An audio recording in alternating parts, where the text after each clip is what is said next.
Mrs. Roseanne Talbot had mixed feelings upon meeting Ariane. She was speechless and in the same time confused.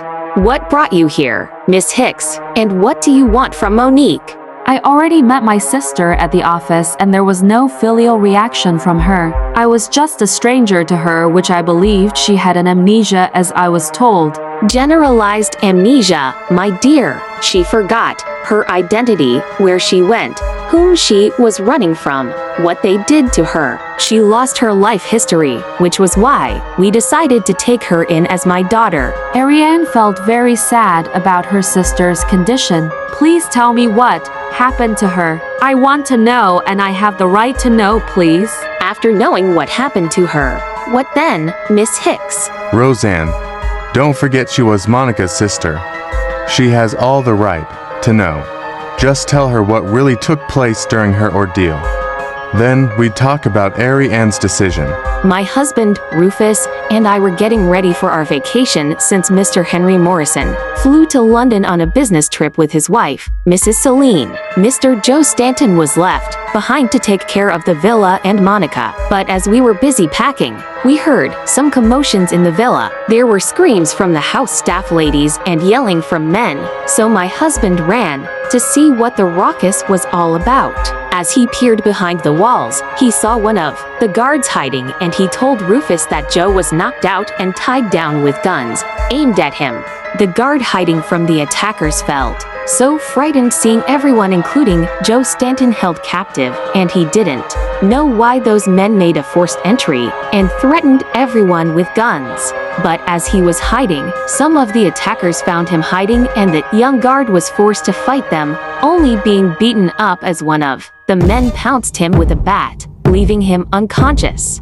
Meanwhile, Rufus took the chance to sneak out, going back to the cottage. He told me to wait, then he opened a hatch in our room. To much of my surprise, he went down to a basement, going to a connecting tunnel towards the main kitchen of the villa. He saw Joe Stanton's men held captive with the ladies. He crept unnoticed and heard voices arguing.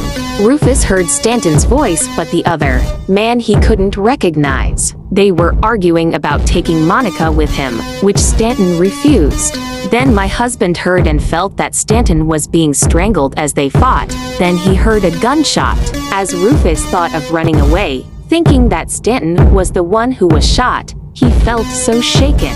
Then he saw Monica in a corner, blindfolded, crying with her arms folded to her bent knees, shaking and petrified, maybe because she heard a gunshot and fearing that her protector was dead. Rufus returned to me and told me to stop unpacking and leave our luggage to make it easy for our escape. As we are about to leave, we saw some men looking at our cottage, so we ducked down below our window, praying that they won't force entry to my home. We waited, prepared of the outcome. Then, silence hovered. We peered out the window, and when there were no more movements, Rufus took our luggage and dropped into the basement so no one would suspect that we were there. We ran into the tunnel until we reached the opening going to the woods. Rufus told me that this was built by the elder Morrison as a getaway for some reasons he alone knew, but because the elder Morrison had many enemies, was this built for his family and himself. My husband didn't know, though, if the Morrison family knew about this secret passage. As we were making our escape, Rufus couldn't take off his mind from Monica. He was so afraid for her, because if Stanton was dead, who else could protect her? Monica is left alone as Stanton is dead, and Rufus with his wife Roseanne escaped. What is the abductor's plan for Monica, and why does he has to get rid of Stanton from Monica? Part 25 follows.